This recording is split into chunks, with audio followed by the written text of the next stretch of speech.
no country.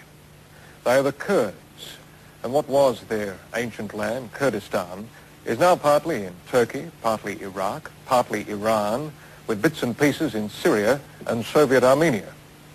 In the great tradition of their greatest warrior, Saladin, the Kurds have fought for autonomy with the governments of most of these countries, and now that it's preoccupied on another front, it's become Iran's turn. This report from Tim Hoddle.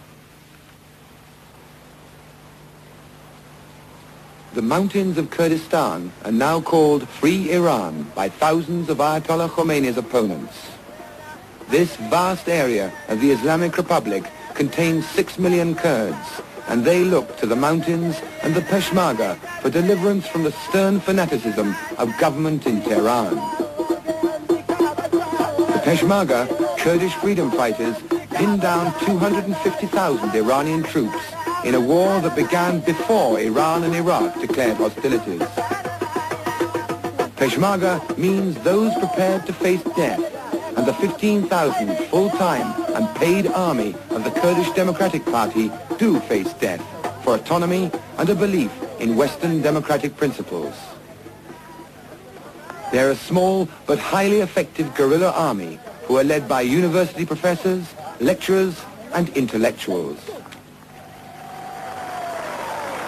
In 1979, when the Shah was overthrown, 250,000 armed Kurds seized the towns and cities of Iranian Kurdistan.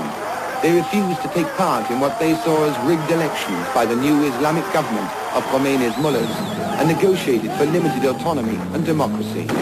Negotiations broke down, and Khomeini's government turned the whole might of the best-equipped army in the Middle East onto the Kurds. For a year before the Gulf War began, the Kurds fought from the cities and towns of Kurdistan. Air Force and artillery bombardments cost them nearly 50,000 civilian casualties. And it was this level of civilian losses that forced the Kurdish Democratic Party of Iran to change tactics and take to the mountains.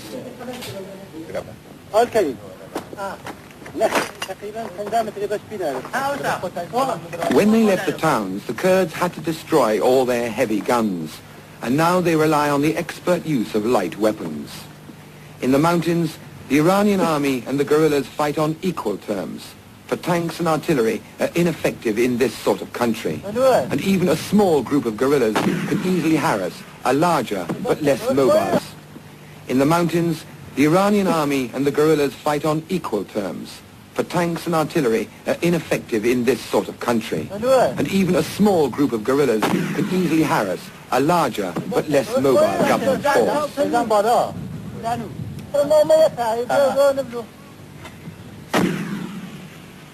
From the military point of view, we are prepared better than any other organization to, let's say, to make a civil war in Iran.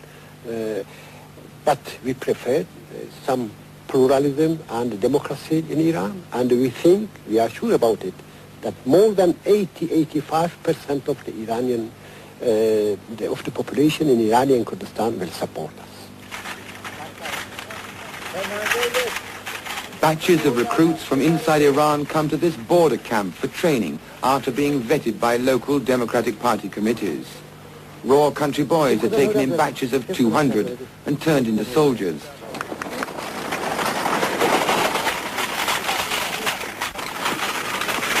The Iranian Kurds are sensitive to charges of just being tools of the Iraqi government. They say they capture or buy all their weapons. They train their own men for their own war against Khomeini's regime.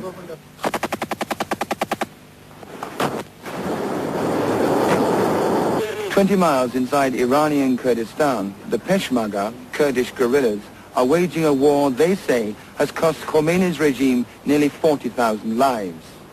While the world watches the bloodbath on the southern front of the Gulf War, it's this, the unknown war, that poses one of the biggest political threats to the Islamic Republic of Iran. For the Kurds' objective is not solely autonomy. Dedicated to democratic ideals, they say they will fight on until the rule of the Ayatollahs in Tehran is ended.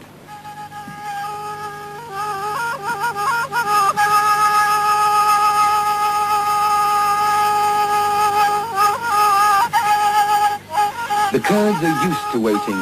They fought the last Shah, his father before him, and carry on now against what they see as the tyranny of Khomeini's regime.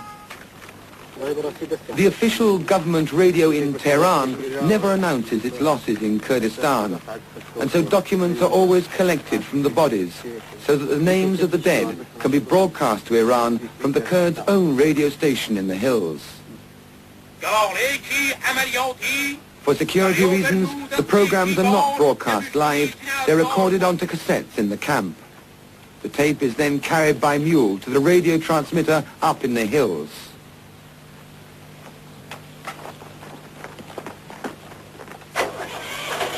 Although it looks primitive, the transmitter reaches all parts of Kurdistan and beyond Tehran.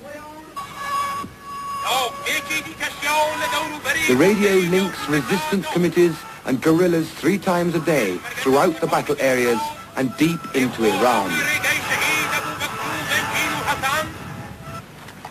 The organization of a war over thousands of kilometers requires more than simple patriotism. It needs cash. And cash is raised at customs posts run by the guerrillas at all crossings of the border. For despite the war, there's a brisk trade in goods between the countries, and every traveller pays customs duties. About $4 million a year is raised this way, and however reluctantly paid, it goes to a movement that's trying to fight what they feel to be an honourable war. Fighting against the Khomeini's regime, we did never any kind of terrorism. We never took any hostages. We never put any bomb in big towns to kill defenseless people. The remarkable organization of the Kurds allows them to continue what appears to be a normal life in the midst of a bitter struggle. The Kurds may be the only democratic hope for Iran, a country torn by war and 7 years of Islamic fundamentalism. Tim Hodlin was the reporter. Up on the southern front of the Gulf War, it's this, the unknown war, that poses one of the biggest political threats to the Islamic Republic of Iran. For the Kurds' objective is not solely autonomy.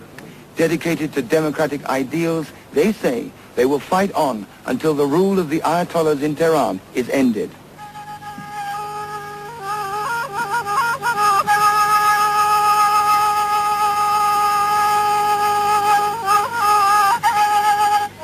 The Kurds are used to waiting. They fought the last Shah, his father before him, and carry on now against what they see as the tyranny of Khomeini's regime. The official government radio in Tehran never announces its losses in Kurdistan, and so documents are always collected from the bodies so that the names of the dead can be broadcast to Iran from the Kurds' own radio station in the hills. For security reasons, the programs are not broadcast live, they're recorded onto cassettes in the camp. The tape is then carried by mule to the radio transmitter up in the hills.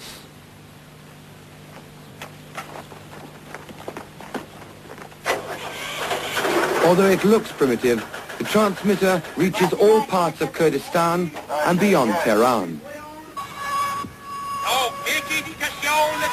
The radio links resistance committees and guerrillas 3 times a day throughout the battle areas and deep into Iran. The organization of a war over thousands of kilometers requires more than simple patriotism. It needs cash. And cash is raised at customs posts run by the guerrillas at all crossings of the border. For despite the war, there's a brisk trade in goods between the countries, and every traveller pays customs duties. About $4 million a year is raised this way, and however reluctantly paid, it goes to a movement that's trying to fight what they feel to be an honourable war.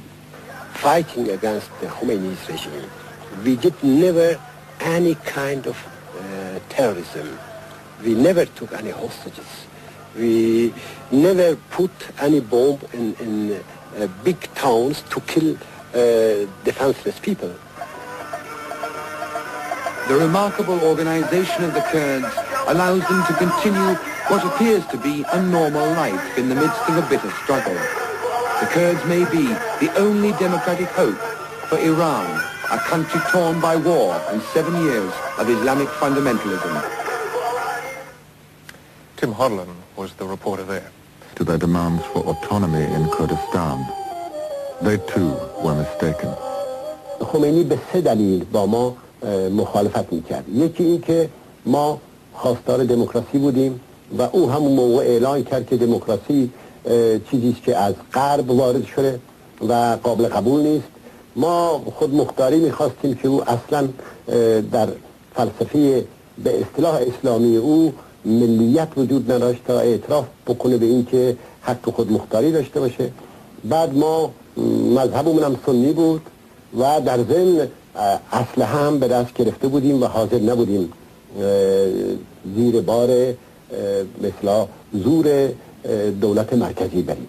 و بعدم در مرداد ماه 1358 خمینی جنگ علنی و رسمی رو علیه ما راه انداخت و اعلان جهاد داد و من که خودم اون موقع به عنوان تنها نماینده لایق مجلس خبرگان انتخاب شده بودم و قرار شده بود برم در تهران در جلسه مجلس شرکت بکنم، همون شب یعنی قبل از اینکه من حرکت بکنم نمایندگان مجلس رو جمع کرد و همونجا به شخص من دشنام داد، ناسزا گفت و منو مفسد و فی الارض خوند. شما میدونید که این در عرف خمینی معنیش اعدام بود. به همین جهت هم من دیگه به تهران نرفتم و به همین جهت از نوروز 1359 مجددا جنگ رو هم در شمال در منطقه ارومیه و هم در منطقه کامیاران دوباره از سر گرفتن و این جنگی است که تا حالا ادامه داره. Along with 2 of his colleagues, was murdered. His party, the Kurdistan Democratic Party of Iran, has issued a statement holding the Islamic Republic of Iran responsible for his death.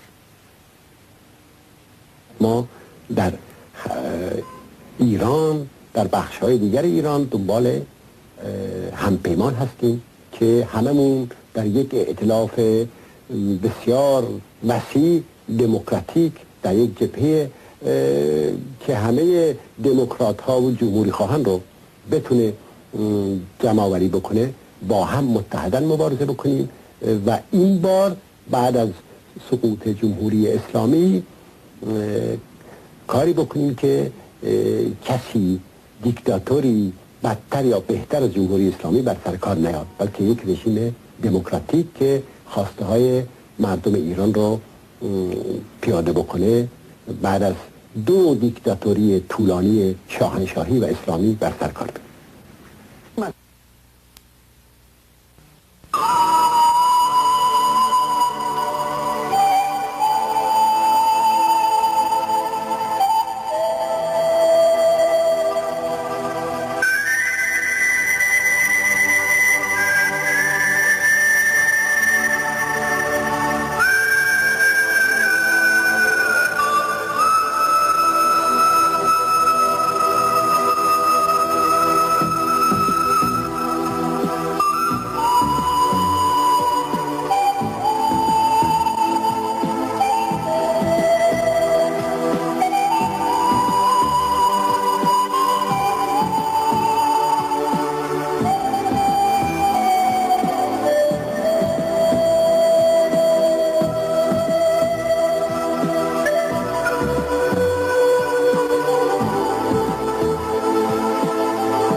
هەمومان تەمریمان ئەوانە کە تەوابوون دەگەین بە ئاخر مەرحەلەی دەورەمان کە دیریکە تاقیکردن بە سەرەکانی سازمانی ئەو سەرەکانی سازمانی کە لە پێ وەسل بە سەرنتی تا بەسەرنتی تەقیکە دەکەیت